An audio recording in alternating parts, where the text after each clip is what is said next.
All week we have been featuring the public transportation system, and tonight our Jared Higgs closes off his Jitney series talking to road traffic officials and public service drivers. Here's his report.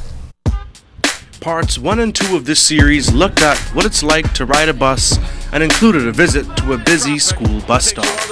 We've come across our fair share of issues investigating the bus system, from disruptive passengers to drivers not following the rules. There are many problems that need to be addressed. In my quest for answers, I found myself at the Department of Road Traffic.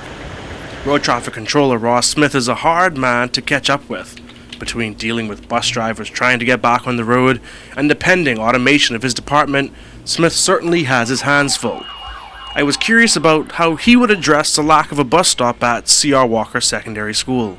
We seek to put a bus stop as close to schools as possible. Not only are students at risk, the general public on the whole at risk when they are allowed to get off at any point on the road, right? It also not good for good traffic flow when buses are stopping any and everywhere. And so we are working feverishly with the other government agency to address those concerns and to try and ensure that those bus stops get erected. Some drivers say it's difficult for them to do their job properly because there simply aren't enough bus stops. Mr. Smith agrees, and so does Ruben Ramming. He's been involved with the industry for the past 25 years.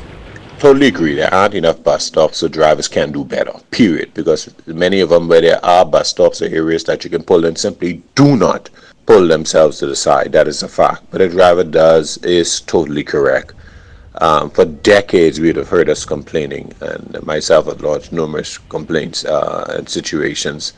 There just aren't any bus stops there. And then in many instances, the bus stops are so randomly placed that they're literally impractical.